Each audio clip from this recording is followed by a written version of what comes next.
Right, welcome once again and good evening, ladies and gentlemen. Today we'll be doing drainage patterns. Okay, so last time, or yesterday rather, we talked about the river system. We talked about the river together with its tributaries. We talked about the drainage basin itself, and we said that is the area that is drained by the river. So now it can happen that a river has got different patterns. So a river can form different patterns depending on the environment in which you find the river. You sometimes find out that your rivers, they look like trees. Sometimes they've got a shapes like rectangles and all of that. Those are different types of patterns that a drainage basin can make.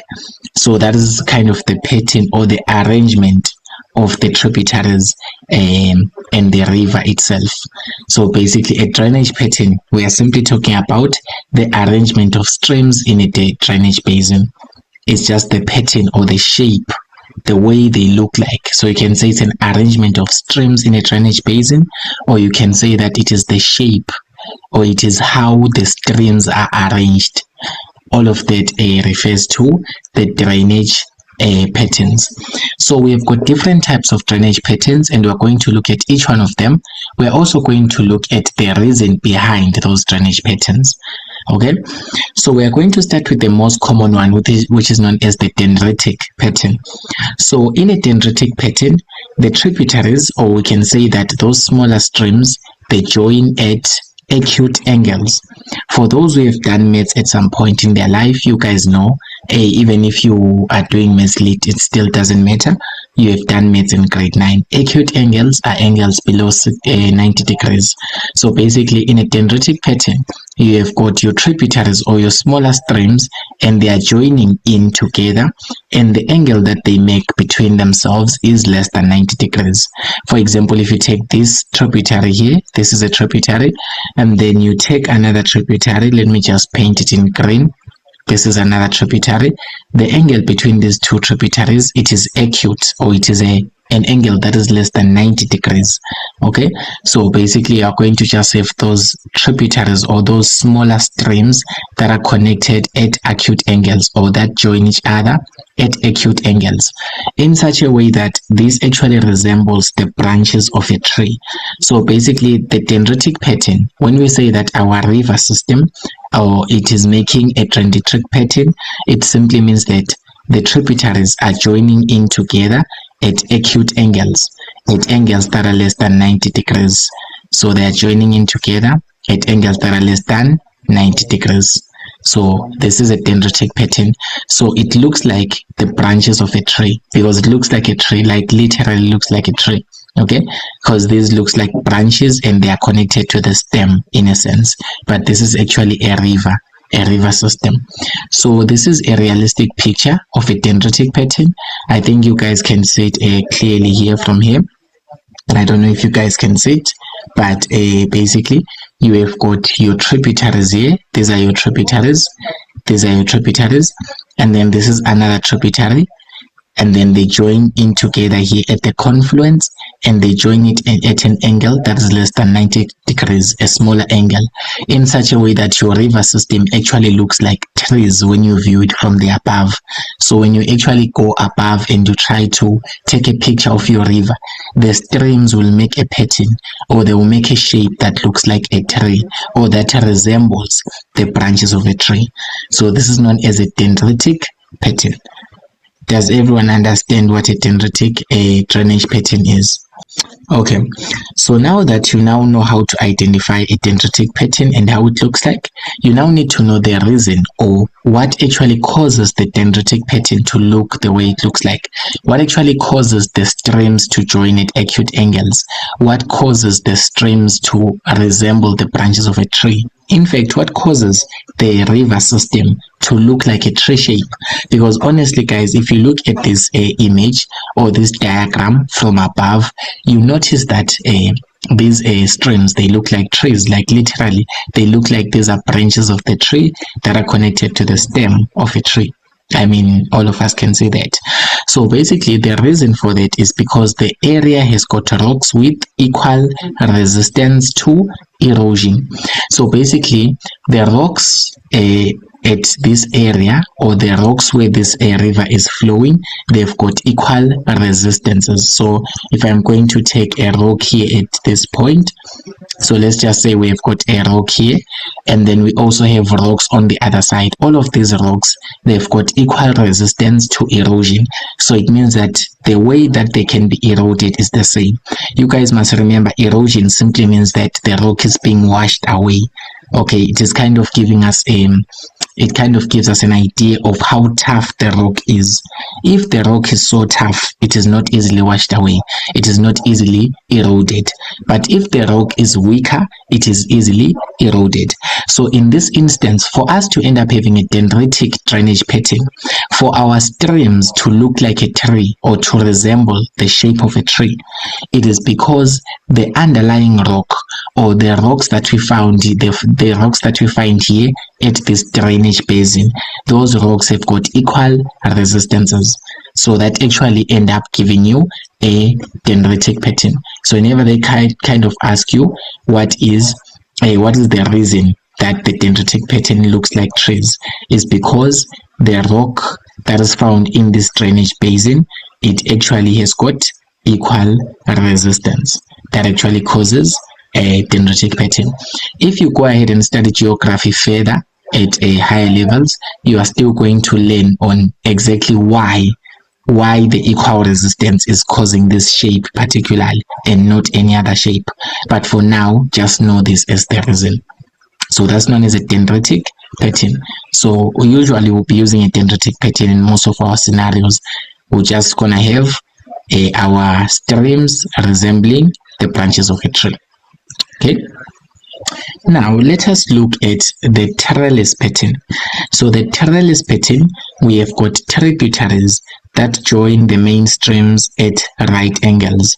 So basically our tributaries, or our smaller streams, they are joining the main stream, or they are joining the river, they are joining it at right angles. So let's just try to look at that from this diagram. So you are having these smaller streams here. These are our tributaries. These are our tributaries. They are coming from different directions. So these tributaries, as they are coming from different directions, as they are flowing with their water from different direction, they actually join the main stream at right angles. They join the main stream at the angle of 90 degrees. So you can say that they join the main stream at right angles. You can say that they join the main stream at an angle of 90 degrees. It simply means that the angle between the main stream, so this is our main stream here, this is our river. Remember guys, the tributaries, when they join in to feed into the river, and then the river will feed into the sea. So basically this main stream, or this river of ours, it makes an angle of 90 degrees with the tributaries, or with these smaller streams. So whenever you see a pattern in which you have got one main stream that is going in a certain direction, and then you have got these smaller tributaries that are flowing in such a way that they join the main stream at an angle that is a 90 degrees angle, that is a right angle, or you can say that they join perpendicular to the stream. You can use all of those terms, it's still the same. So you can say that the tributaries join perpendicular to the stream, or you can say that the tributaries join the main stream at an angle of 90 degrees. Okay, so basically let's just try to see that in a realistic point of view, because these are just diagrams. You might want to see a real river that is depicting this drainage pattern, this trellis drainage pattern. So the trellis drainage pattern, you guys can see it here. I'm sure you guys can see we're having tributaries here. I don't know if you guys can see them, but they are tributaries, and these tributaries, they are joining a main stream at an angle of 90 degrees. Do you guys kind of see this shape in a realistic point of view? Let's just assume that there is water, the river is not dry. Do you guys see the main stream, and do you guys see the tributaries that are joining at 90 degrees? Yes, sir. Yes, so this is a resemblance of a trellis pattern. So in a trellis pattern, you just have that a shape of a river. You have got the main stream that is going down here. This is your main stream going down here. This is your main stream going down here. And then your smaller streams, or your tributaries, they join the main stream at an angle of 90 degrees, or they join the mainstream at right angles. So now I'm sure you guys can be able to identify this diagrammatically, and you can also see this from a picture. So I want you guys, next time whenever you go back to your villages, try to tell them the drainage pattern that your rivers are making there. Okay, so now the main streams are actually parallel. This is another thing that you need to know about the trellis pattern. So in a trellis pattern, the main streams, they are actually parallel. So the main streams are parallel to one another. Although in this particular diagram, I've just indicated only one main stream, but it can happen that you can have another main stream here. So you can have another main stream here. You can have multiple main streams here. Okay. So these main streams, they are parallel to one another. You guys know what the term parallel means, right? So you're just having your main streams here. They are descending down. All of them, they are going the same direction. That is why we say it's parallel. Parallel in simple terms simply means that they are all going the same direction. So the main streams, all of them, they will look parallel in this way. These are the main streams, the one represented using the maroon color. So these are your main streams. So these are your main streams, okay? And then your tributaries or your smaller streams are these ones that are joining in perpendicularly, or that are joining in at right angles. Yes, what's your question, Sianova? Say, am I wrong if I'm going to say the tributaries bisect the main streams? Well, yes, you can use the same term because you are from the mathematics, but try your best to use the term right angle. Yes, we know that when yes, we know that bisecting simply means we would say something is perpendicular and it is cutting in half. But try to use the term right angle, please. Try to use the term right angle. Yeah, there are reasons. There are reasons. Bisect simply means that you are dividing something into half using a perpendicular line, but in this way you're not necessarily dividing it into half, right? So rather stay safe than sorry. It's right angles. Are we all together there? What's the question from Amanda? Say, is the underlying rock structure the reason for this drainage pattern? Yes, Manda. Yes, that's true. Actually, the rocks or the area, you look at the area where the river is draining, right? You look at the drainage basin, or you look at the area where the river is draining. You try and look at the underlying structure, the underlying rock structure. You try and look at the rocks that are found in that area. The resistance to erosion of those rocks is the one that actually determines the drainage pattern that you actually end up having. Just like in a dendritic pattern, for your streams to actually end up resembling the shapes of a tree, it is because the rock has got equal resistance to erosion. So similarly, in a trellis pattern, for us to actually end up having these streams that are meeting the main streams, the tributaries meeting the main streams at 90 degrees, it is because the area has got rocks. So the area has got rocks of alternating resistance. Okay, so the area has got rocks of alternating resistance. So the reason that we'll end up having a trellis pattern, or what actually causes the tributaries to join at an angle of 90 degrees, to join the main stream at an angle of 90 degrees, what actually causes that to happen, it is the fact that the underlying rocks, or the rocks that are found in that area, they have got alternating resistances to erosion. So it simply means that some of the rocks, they are easily eroded, some of the rocks, they are not easily eroded. So some of the rocks are hard rocks, okay? They are hard rocks such as dolerite. Those rocks, they are not easy to erode, but some of them are just a not so hard, okay? Especially sedimentary rock. Sedimentary rock is easily eroded away by agents such as water or such as a wind. So here, for us to end up having a trellis pattern, we must have rocks that have got alternating resistance. The term alternating resistance in this case, it simply suggests that the rocks that we have in this drainage basin, some of them are going to be a resistant rock, some of them are going to be less resistant rock. So some of them are going to be more resistant, some of them are going to be less resistant. So this alternation in the resistance to erosion, it is the one that actually causes the streams to actually join at an angle of 90 degrees. So yes, Amanda, that is true. Are you answered? Yes. All right. And then the other reason that actually causes the trellis pattern, or the other areas or the other underlying rock structure that we can have that can result in a trellis pattern forming, is that the area has got folded sedimentary rock. You guys know for folded sedimentary rock, right? You did folding and faulting in grade 10. So at some point you guys remember that sedimentary rock can be folded by certain forces, tectonic forces. So basically, if the area has got folded sedimentary rock, usually folded sedimentary rock, or they are kind of fold mountains, they kind of look like this. They are folded, literally folded. They've got a syncline and an anticline. That's what you guys did in grade 10, kind of something like this. So this is how the folded rock kind of looks like. Okay, so if it happens that water is flowing over such rocks and these rocks have got alternating resistances, we can end up having a trellis pattern whereby the mainstream will be flowing in one direction. Let's just say this is your mainstream, and then you are going to have your tributaries joining from the sides. Your tributaries will be joining from the sides, making angles of 90 degrees. So tributaries will continue joining from the side. That is why we end up having the shape of a trellis pattern.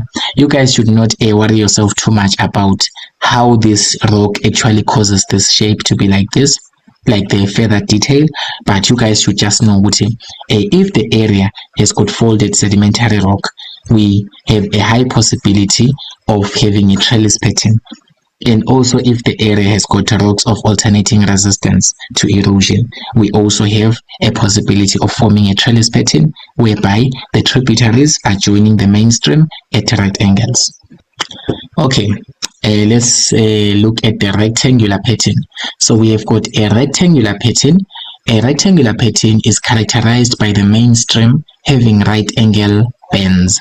So this time you need to be able to differentiate between the trellis pattern and the rectangular pattern, because all of them, they are similar to one another for the fact that they have got a right angle.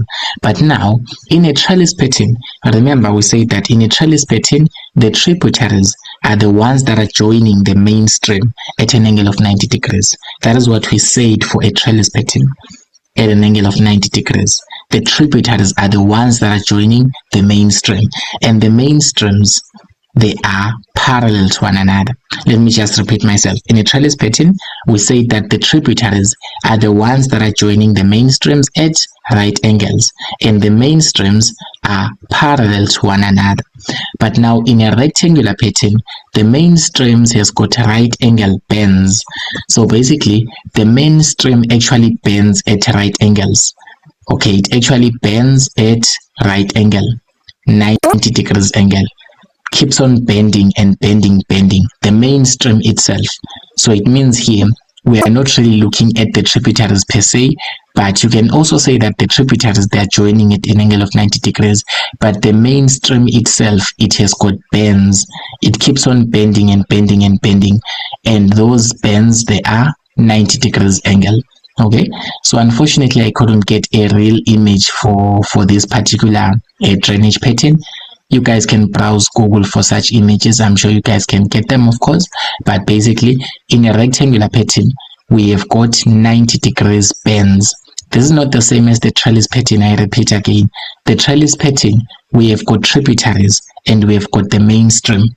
The tributaries are joining the mainstream at an angle of 90 degrees, and the mainstreams are parallel to one another.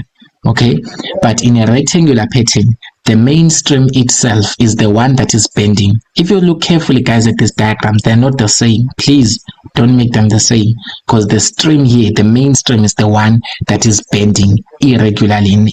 It's just bending at 90 degrees. Let me not say irregularly, but it's bending at 90 degrees. But in a trellis pattern, we have got tributaries that are joining one mainstream at an angle of 90 degrees.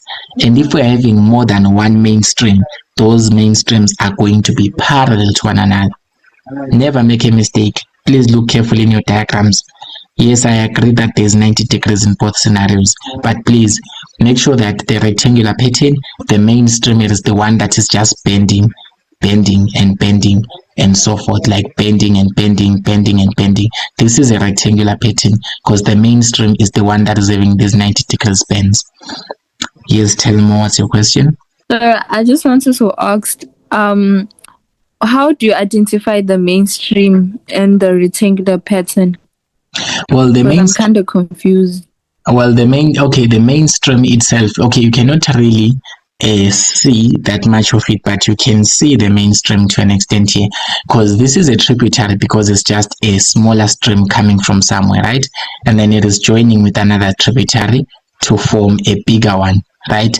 And then we don't usually characterize the mainstream and tributaries here, because the mainstream itself is the one that is bending continuously. So they will never ask you to identify tributaries in a rectangular pattern, because you cannot really have a distinct mainstream like in a trellis pattern. In a trellis pattern, you had one distinct mainstream, and then there were tributaries that were joining to the mainstream, shorter tributaries that were joining to the mainstream. But as for a rectangular pattern, the entire system is just bending and bending continuously. That is why they will never ask you anything of tributaries here. We just treat the entire thing as the mainstream itself.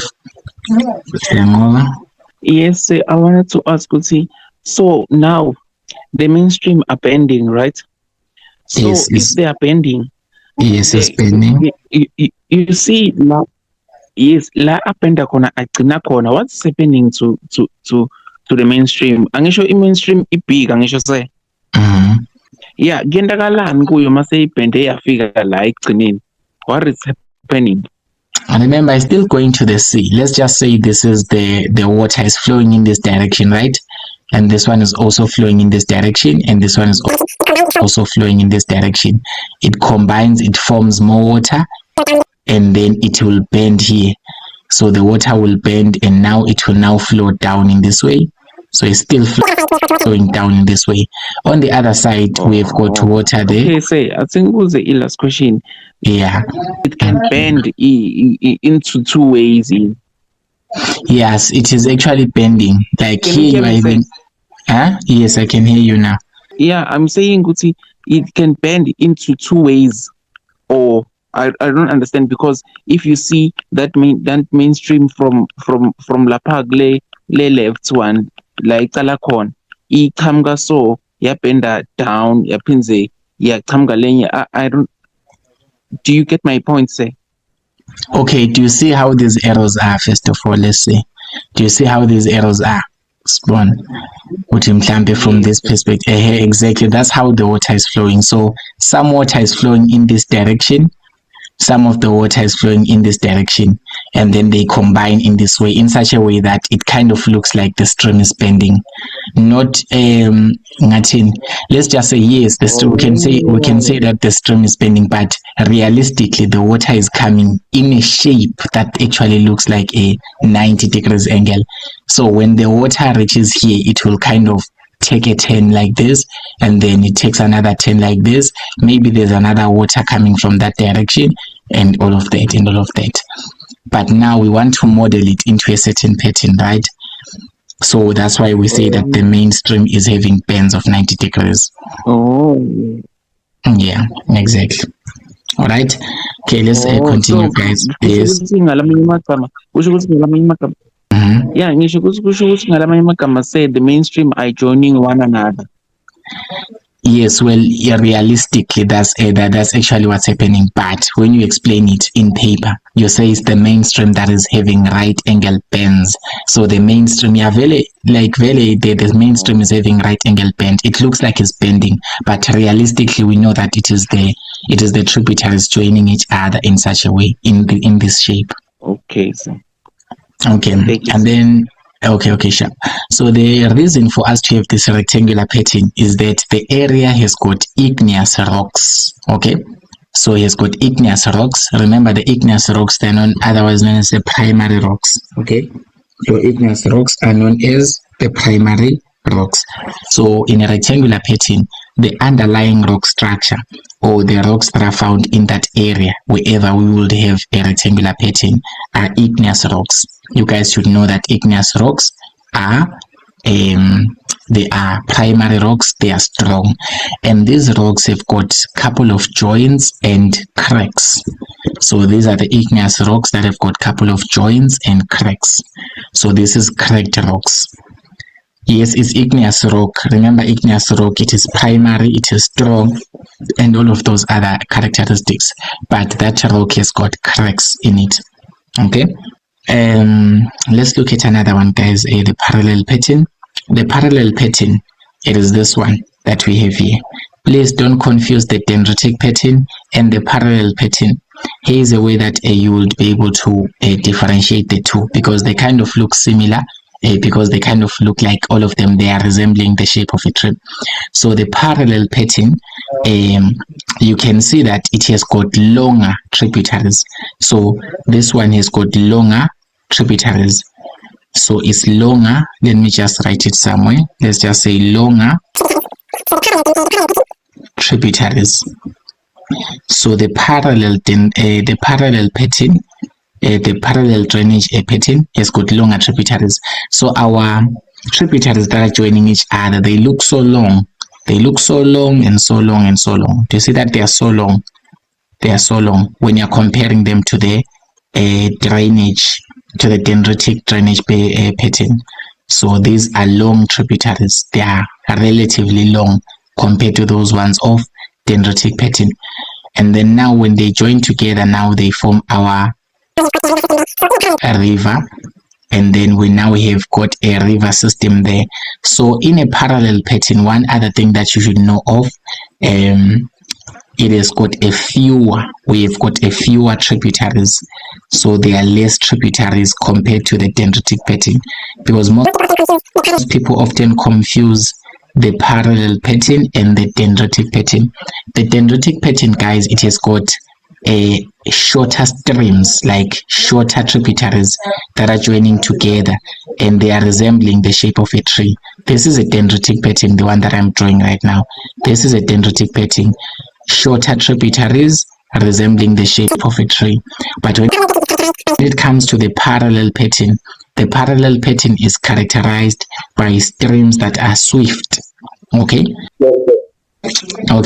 so our streams in a parallel pattern, Yes, sir.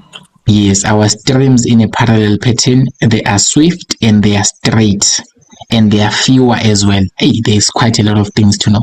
They are swift, they are straight. Swift and straight is kind of the same thing. They look more straight, they are not bending too much. They look more straight, the streams in a parallel pattern. So they are straight and there are fewer tributaries and they are longer tributaries when you compare them to the dendritic one. Because in the dendritic, remember guys, we had a couple of shorter tributaries.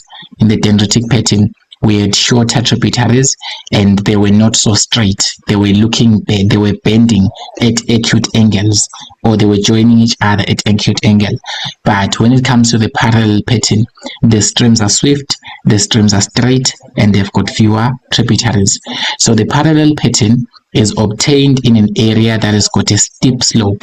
So when the area has got a steep slope, we usually have the parallel pattern.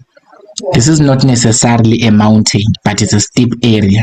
Whenever we have a steep area, your streams are going to be straight. They're going to be longer as well. Okay, they're going to be longer streams with fewer bends, and they're going to be straight and swift. That's simply it about the parallel pattern. Then we have got the last ones, the radial drainage pattern. So the radial one, it is the one that actually looks like a dome. Okay, it's coming from a dome-shaped area. So let's look at it from a realistic point of view. This is a mountain-like shape. You guys can see this is a mountain-like shape, or it's a dome-like shape. So in a dome-like shape like this, when it happens that this is our catchment area, when it rains here, the water cannot be able to infiltrate due to the steeper gradient. You guys know that. So basically the water will end up flowing down this flowing down the top of the mountain and flowing in different direction. We can just say that the water is radiating outwards. So the streams are radiating outwards. The term radiating simply means that they are coming from the same point. So we can say that here our streams are radiating outward, or our streams are moving from this point, and they are going in different directions. So this is we're gonna form a radial drainage pattern. Okay, so you guys kind of understand issues when water lands on a mountainous area or on a hilly place. What will happen? The water will actually form streams that will flow down the mountain in different direction. So we say that the streams actually radiate, or the streams are coming from the same point and they are going in different direction. You can use any one of those words. So you can say that the streams are radiating outward. The streams are radiating from a common point, usually a highline area. So when you want to describe it in words, you say that the streams radiate from a central point, such as a higher ground. So it's a highline area. Obviously, the water flows from highline area to lower line area. You guys know that. Water cannot flow up a mountain. It always flows down a mountain. Water cannot go up a roof. It actually flows down a roof. So this is that drainage pattern. So let's look at the diagrammatic way of representing it. So basically, this is our central point, or this is the center of the mountain, right? So this is your center of the mountain, is the high-lying ground. In MapWork, they can even give you a spot height here, and they give you a spot height. I'm sure you guys know what a spot height is, right? Do you guys know what a spot height is in MapWork? Yes, sir. Yes, a spot height, or you can get a trigonometric beacon. So you can get a spot height or a trigonometric station. It simply indicates the height of that area. So if they give you that the height of this area that I've demarcated with a circle, it is 1000 meters, and they also give you another trigonometric station here at the bottom, and they now say maybe it is 50 meters. You guys can be able to see using these stations. This one is the highline ground. This is on the top of the mountain. Why is that? Because the spot height is saying 1000 meters, but when you go away from this point, it now goes to 50 meters. The trigonometric station is now saying 50 meters. So it simply means that this is the top of a mountainous area. But here we are looking at from the top view. Whenever you are looking this from the top view, you need to use the numbers, because you cannot really see what this is the top of the mountain. Others will be like, why did you even say that? We are saying that this central point is the top of a mountain, or it's the top of a higher ground, a highline area, is because the spot height is telling us that it's 1000 meters. You guys know the function of a spot height. You guys know the function of a trigonometric station. That's where you integrate your MapWork here. So basically your streams actually radiate away from this higher ground. So you're gonna see your streams going away in a dendritic shape, kind of. So this arrow is showing that they are going away. All of them, they are going away from the 1000 meters. So they are going away from a highline area, just as I've represented using this side diagram to say okay, they are flowing away down a mountain. They are flowing away down a mountain. Do you kind of get the sense, guys? The streams are flowing away from a central point, and that central point is a highline ground. So these streams are going away. They are flowing in that direction. They are flowing away from that center. Why are they flowing away? Because water actually flows from a highline area to a lower lying area. So basically, for us to actually end up having this pattern is because our area is dome shaped. Whenever they ask the reason for us to end up having a radial drainage pattern, the radial drainage pattern is obtained if our area is dome shaped. By dome shaped, it simply means that the area has got a high lying ground, and then if the water or if the rainwater reaches at the top, it has to kind of radiate outward. So this actually makes up a radial drainage pattern. Now let's look at the centripetal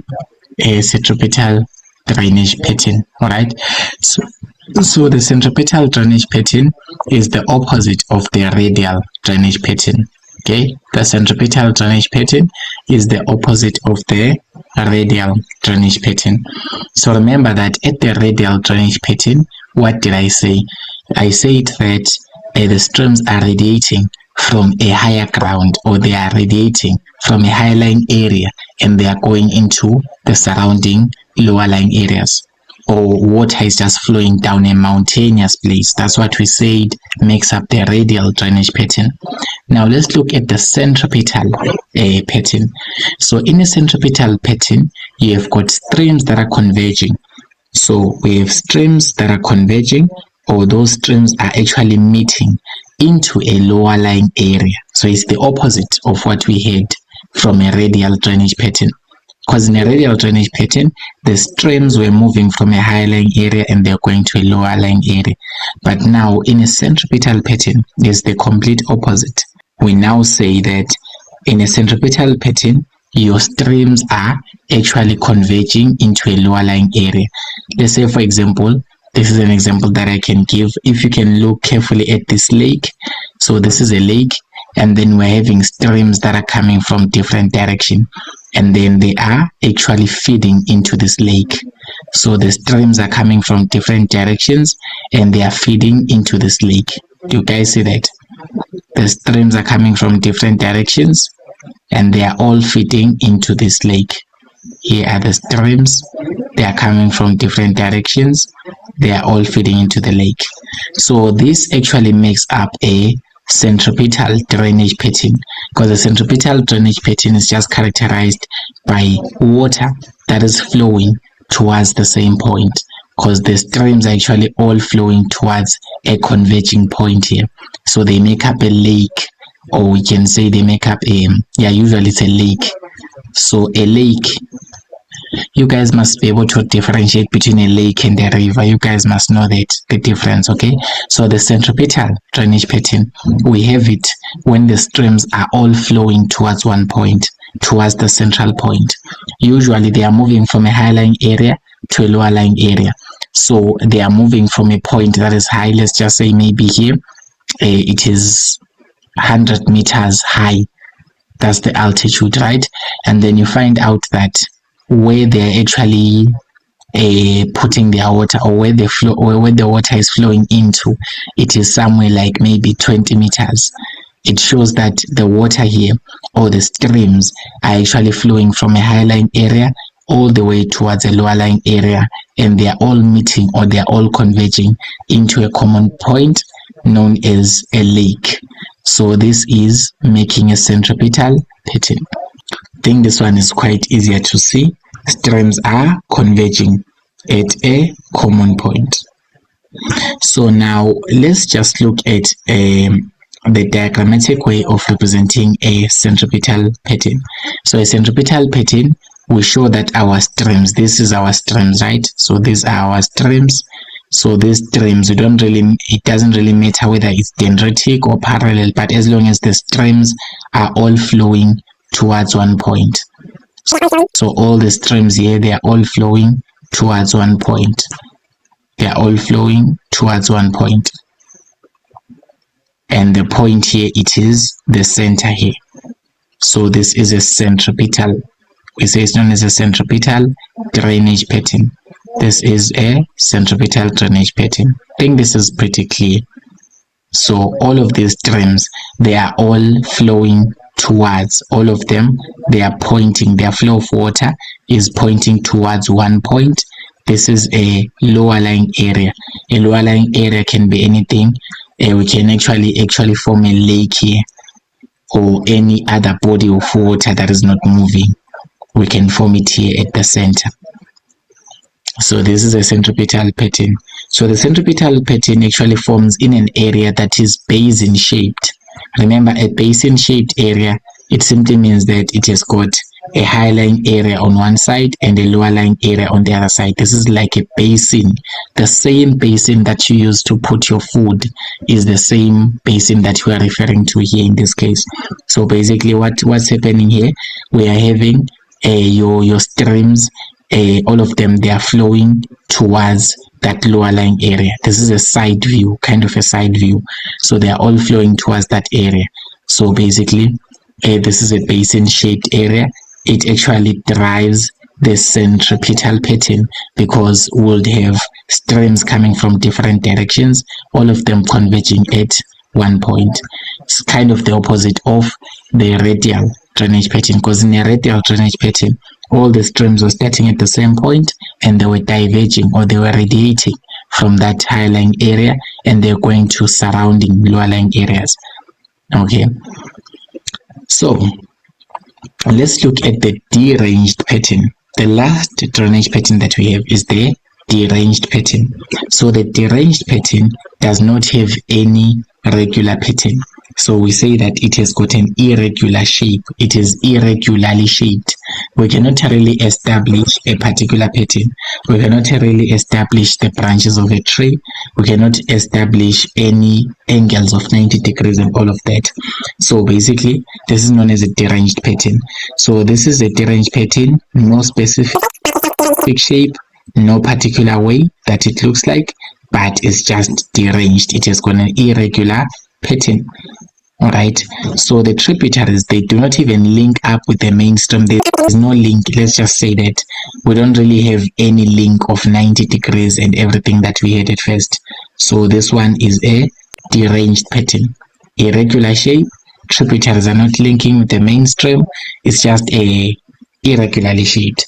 So this one, the reason, or what actually forms the deranged pattern, because I didn't write it here in the notes, okay, or the causes for this deranged pattern, is if the area has been subjected to glaciation. So deranged pattern occurs in areas,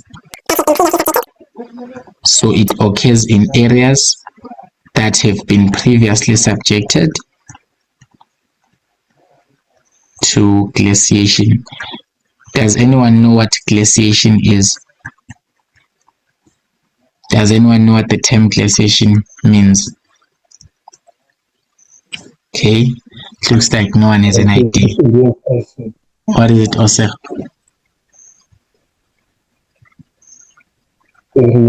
Ice. Yes, it has got ice, right? So basically, it's an area that was covered by glaciers in the past.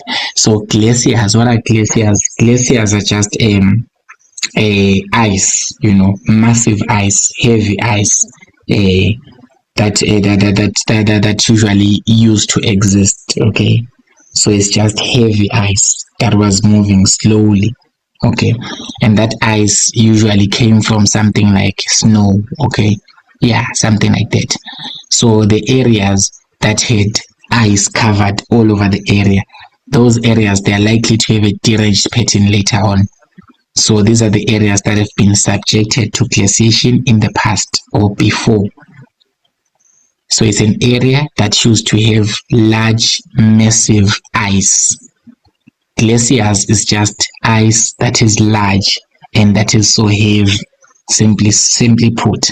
But when you explain it, you just say the areas are subjected to glaciation, or the areas have been subjected to glaciation. That is the cause of this deranged pattern.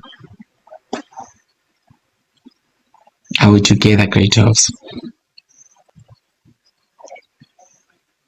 Yes, sir.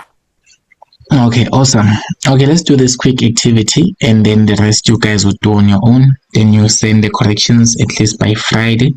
Okay, at least by Saturday rather. Okay, choose the correct letter from column B. Stream patterns. That matches the description in column A. Write down only Y or Z next to the question numbers 2.2.1 to 2.2.5 in the answer book. For example, 2.2.6 Y. This one, you just answering by giving the letter only Y or Z, nothing else. Please read the instruction carefully. Do not end up writing the entire full name. and you'll be disqualified, you'll get less marks. Let's look at 2.2.1. The drainage patterns that are associated with the rocks of similar types which are resistant to erosion.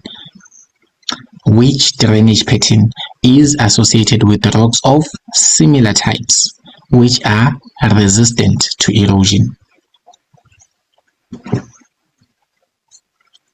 2.2.1. Let's see. Yes, Manda Ramatutu.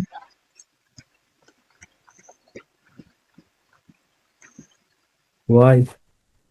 Why? So all of you are agreeing with dendritic, right? So remember, guys, we said that in a dendritic pattern, we've got rocks that have got equal resistance. The underlying rock strata has got equal resistance to erosion. So whenever they say similar types of rocks, it simply means that those rocks have got similar, they've got equal resistance. Similar types, it means that they kind of have the same resistance to erosion. Okay. 2.2.2. This pattern is associated with the landscape left behind from a glacier. Which landscape is associated with a landscape left behind from a glacier? Which landscape? Let's hear there from Telmo. Z. Yes, it is Z. It is deranged. As I've already explained, guys, that the deranged drainage pattern, we only have it if glaciation has happened in that area. Glaciation simply means that the area was covered by glaciers, and glaciers is just a heavy ice. It's a lot of massive heavy ice that is not moving, or you can say that is moving slowly or something like that. 2.2.3. The pattern associated with folded mountain. Which drainage pattern is associated with folded mountains? Which drainage pattern is associated with folded mountains? Which drainage pattern is associated with folded mountains? Yes, there's some. Why? Z. Hmm? Z. Z. Folded mountains. Really? Folded mountains, guys. Not just any mountains. Folded mountains. Yes, tell me. Oh, so we are. I said why? Yes, it's why, guys. I said the trellis pattern forms on I think I mentioned this, Tinji. I don't wanna go back to the slide, but I told you guys that the trellis pattern it forms on folded mountain. Guys, folded mountains and just mountains is not the same thing. Okay, these are folded mountains. They've got a syncline and an anticline, and I say that this syncline and an anticline will actually cause the main stream to flow down in one direction, and then these other streams, they will join it at an angle of 90 degrees. It's a trellis pattern, that one. Okay, let's hear now 2.2.4. 2.2.4 says the pattern that develops due to massive igneous. Okay, this is missing some rocks. So massive igneous rocks. Which drainage pattern develops due to massive igneous rocks?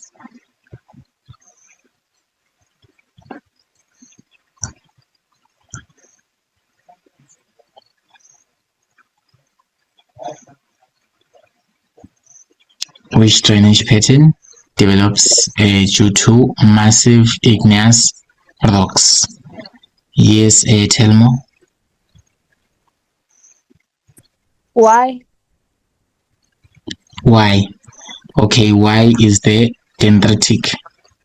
Dendritic, is it?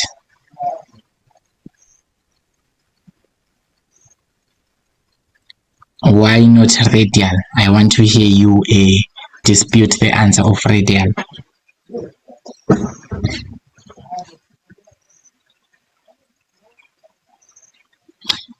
Why would you say why?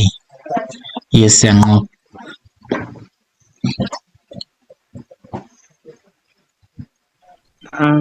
Say, I think Mina it's Z. Radial, really? Did we ever talk about igneous rocks when it comes to the radial drainage pattern? No, say, but I was Guessing. okay.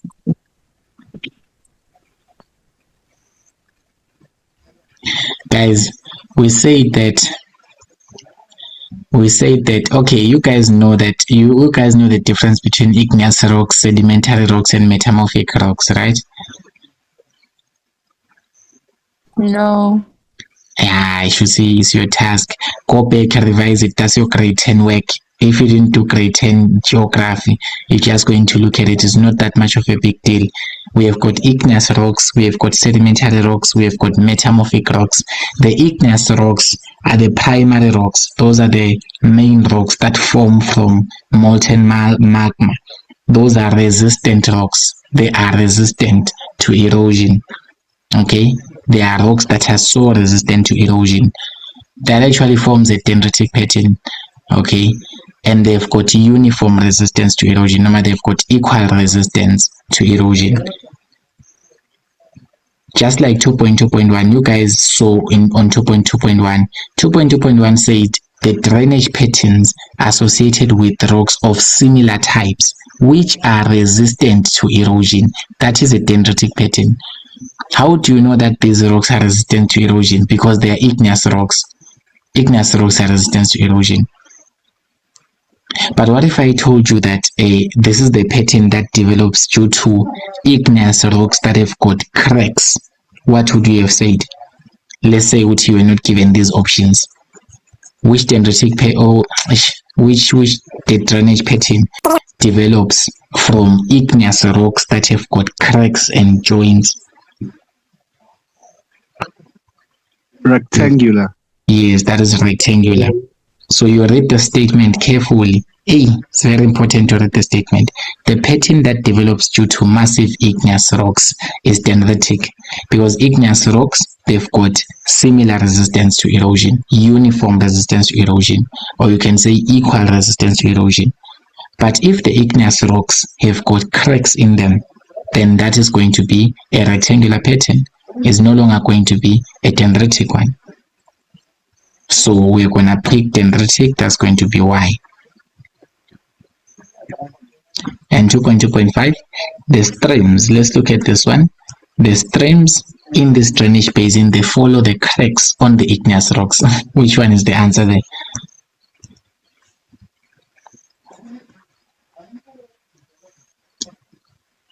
Streams in this drainage basin follow the cracks on igneous rocks. Yes, Kopan.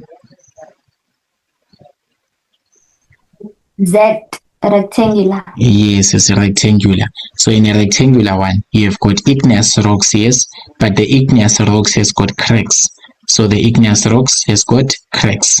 So cracks, guys, cracks can look like something like this. So when the water is now flowing on top of those cracks, it follows the pattern of the cracks, making it to be a rectangular shaped. That's how we end up having a rectangular from these massive igneous rocks that have got cracks and joints. Okay. Yes, Mo. Say, I was thinking here, ukuthi isho ukuthi lakule rectangular, it is where siba khona nema waterfall nje. Uma rectangular drainage pattern.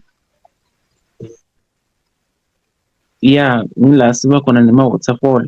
Not really. Asking. Not really. For us to have a waterfall, we need to have a sharp change in gradient, something like this. A very sharp change in gradient from the side view, such that when the water is flowing here, it will descend in a sharp way. We are still going to do such scenarios, but you cannot really say it's a rectangular pattern when you are viewing it from the top. You cannot really say it's a rectangular pattern, because the rectangular pattern, we just have bends like 90 degrees bends. It's just bending like this. It doesn't necessarily mean that there's a sharp change in gradient. Remember, guys, this is a top view. You are viewing this from the top, right? So as you are viewing this from the top, it doesn't necessarily mean there's a sharp change in gradient here. But when we're gonna do the profile of the river, the longitudinal profile, you're going to understand more about waterfalls. But let's not link waterfalls to any of these drainage patterns for now. Let's just look at the shapes alone. Okay, so here's your activity, guys. 7.3. You're gonna do this activity. Start the figure 7.3 below. Answer the questions that follow. Very simple. What is a drainage pattern? You identify drainage patterns A and C. You compare the underlying rock drainage patterns of A and C, and then you account for the direction of the stream flow in pattern A. You explain why drainage pattern B is suitable for farming, and then 7.3.6, you draw a simple labeled plan view sketch of a drainage pattern that will develop in a folded landscape. So this is your activity number 1. The other activities I'm going to give you, they are on that document. You are going to do all the activities based on drainage patterns. At least have them ready by Saturday evening.